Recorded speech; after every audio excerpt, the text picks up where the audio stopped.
Hello students of class 10, welcome to our online class, and in this class we are going to discuss about the sex determination in human beings. And we already have to discuss in the class that the different living organisms have the different ways of determination of their sex.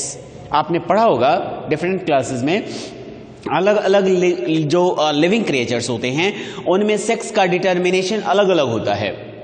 किसी organism में है ना before birth यानी जन्म से पहले ही sex का determination हो जाता है, और कुछ ऑर्गेनिजम्स जो हैं वह सेक्स का डिटर्मिनेशन आफ्टर बर्थ उनमें होता है. आफ्टर बर्थ भी वह सेक्स को डिटरमाइन कर सकते हैं, आफ्टर बर्थ भी वो अपने सेक्स को चेंज कर सकते हैं. बट ह्यूमन बीइंग्स में जिस समय गेमेट्स का फ्यूजन होता है उसी समय सेक्स डिटरमाइन हो जाता है, उसी समय सेक्स का डिटर्मिनेशन हो जाता है whether the young one is male और फीमेल, यानी यंग वन जो है वह मेल होंगे या फीमेल होंगे.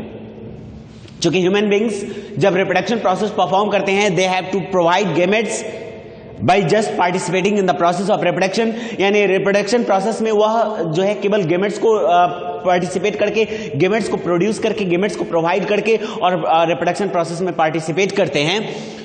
तो हमने पढ़ा था कि गेमेट्स के प्रोडक्शन के आधार पर यानी types of gametes that is produced by the mails और मेल और फीमेल, है ना, हम मेल और फीमेल दोनों को होमोगेमी और हेट्रोगेमी में डिवाइडेड करते हैं.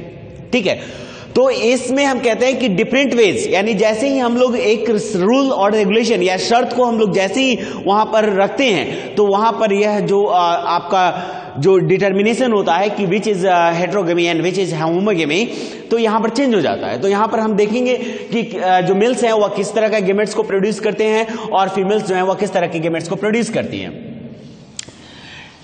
गेमेट्स के एक मतलब से हमारे बॉडी में जो क्रोमोसोम्स होते हैं दैट इज 23 इन पेयर्स. कितने पेयर्स होते हैं? 23 पेयर्स ऑफ क्रोमोसोम्स होते हैं जो आपको मालूम है. This 23 pairs of chromosomes are differentiated into two groups, है ना. One has 22 pairs of chromosomes, right, and the other has only one pair of chromosomes. 22 pairs of chromosomes are responsible for the appearance of the different characters in our body, but the one pair of chromosomes that is called sex determinating chromosome are only responsible to determine the sex of the young one. यानी young one के sex को determine करते हैं कि वह mail होगा या वह फीमेल होगी.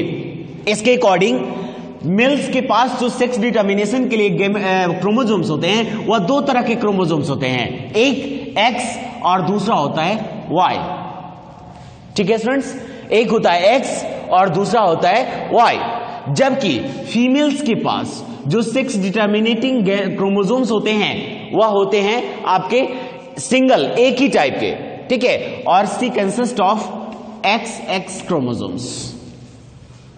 ठीक है स्टूडेंट्स, मेल्स के पास दो तरह के क्रोमोसोम्स हो गए, X chromosome and Y chromosome, जबकि फीमेल्स के पास केवल एक ही टाइप का जो है वह क्रोमोसोम होता है. दोनों के दोनों आइडेंटिकल क्रोमोसोम्स होते हैं, दैट इज XX क्रोमोसोम. ठीक है, अब यह जो मेल गेमेट का फॉर्मेशन करेगा तो इसमें दोनों पॉसिबिलिटी है कि वह गेमेट में या तो एक्स क्रोमोसोम को प्रोवाइड करेगा या फिर वाई क्रोमोसोम को प्रोवाइड करेगा. ठीक है, या तो एक्स क्रोमोसोम को प्रोवाइड करेगा या फिर वाई क्रोमोसोम को प्रोवाइड करेगा. जबकि फीमेल्स जब गेमेट्स का फॉर्म करती हैं तो they can provide only one chromosome for the determination of their young one. केवल एक ही क्रोमोसोम, एक ही टाइप के क्रोमोसोम को, इसलिए इनके दोनों गेमेट्स सिमिलर होते हैं. दोनों गेमेट्स क्या होंगे? सिमिलर होंगे. जबकि इसके दोनों गेमेट्स जो हैं वह पॉसिबल है कि दो डिफरेंट टाइप्स के गेमेट्स होंगे. और इसलिए इस आधार पर हम लोग मेल्स को कहते हैं हेट्रोगेमी, जबकि फीमेल्स को कहते हैं होमोगेमी. क्या कहते हैं? होमोगेमी. यानी होमो मतलब एक जैसा, गेमी मतलब प्रोडक्शन और प्रोवाइडिंग ऑफ गेमेट्स, एक जैसा गेमेट्स प्रोवाइड करती हैं. अब ऐसे कंडीशन में कैसे डिटरमाइन होगा कि किस यंग वन का, ठीक है, कौन सा सेक्स होगा?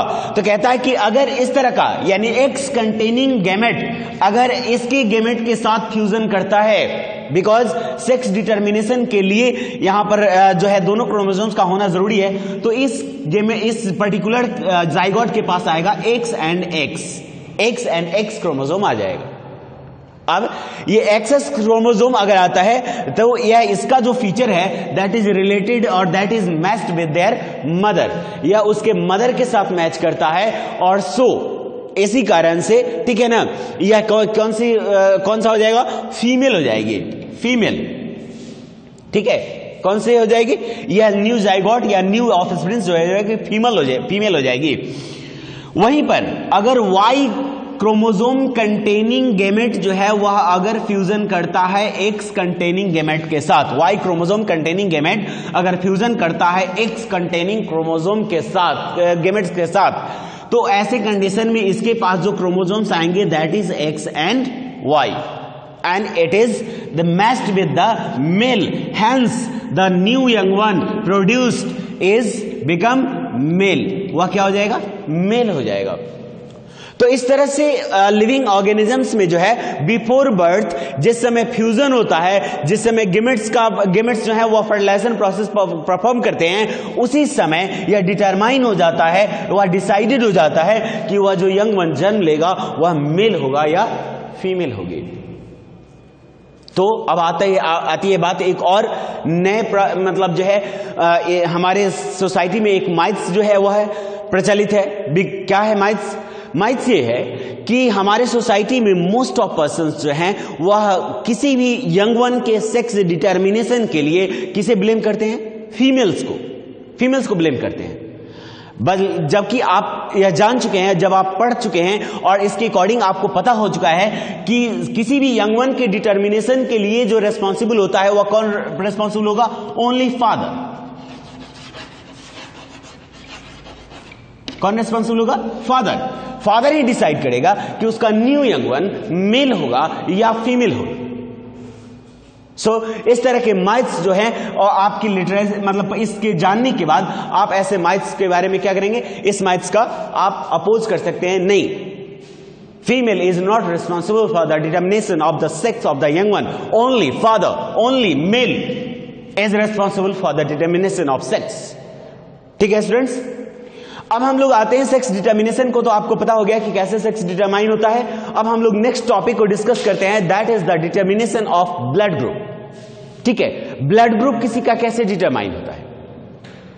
ब्लड ग्रुप डिटर्मिनेशन आपकी इस डिटर्मिनेशन का सबसे डिफिकल्ट पोर्शन है, बिकॉज हम लोगों ने जब इस मेंडल के एक्सपेरिमेंट को पढ़ा था तो हमने पढ़ा था कि उसमें जो है किसी भी गेमेट में दो अगर क्रोमोसोम्स होंगे, दो जीन्स अगर होंगे और वो दोनों जीन्स में से किसी एक का ही जो है वह कैरेक्टर उस बॉडी के अंदर, उस ऑर्गेनिज्म के अंदर अपेयर होता है, दूसरे का क्या हो जाता है? हाइड हो जाता है, क्योंकि वो अपने कैरेक्टरिस्टिक्स को उसमें अपेयर नहीं करा पाते।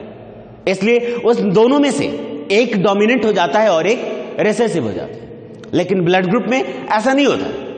ब्लड ग्रुप में इसमें दो डोमिनेंट है, और अगर ये दोनों डोमिनेंट जीन एक ही गेमेट में आ जाते हैं, एक ही जाइगोट में आ जाते हैं, तो ये दोनों के में से कोई भी अपने कैरेक्टर को सप्रेस नहीं करेगा, बल्कि दोनों के दोनों एक साथ अपने कैरेक्टर को अपेयर कराएंगे। ठीक है, तो इसमें दो डोमिनेंट हो जाते हैं और एक जिसे हम लोग यूनिवर्सल रिसेसिव कहते हैं।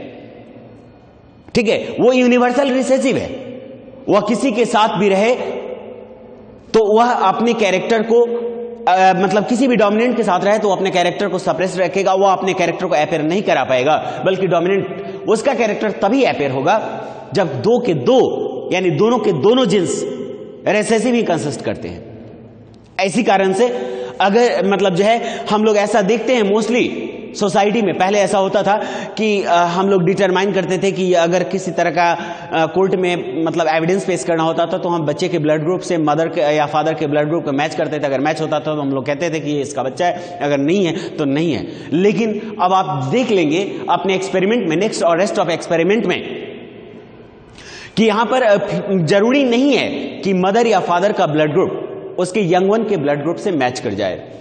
हो सकता है कि वो मैच करे भी, हो सकता है कि वो मैच ना भी करे, हो सकता है कि वो फादर से मैच करे, हो सकता है कि वो मदर से मैच करे, या इन दोनों में से किसी से ना मैच करके वह एक थर्ड टाइप ऑफ जो है वह ब्लड ग्रुप डिटरमाइन हो सकता है यंग वन में।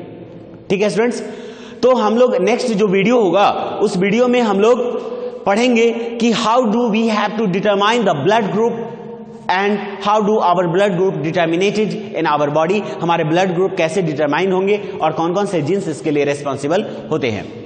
ठीक है स्टूडेंट्स, नेक्स्ट वीडियो में तब तक हम क्वेश्चन भेजेंगे, आप 7 o'clock उन क्वेश्चंस का आंसर भेजेंगे। ठीक है स्टूडेंट्स, ओके, थैंक यू।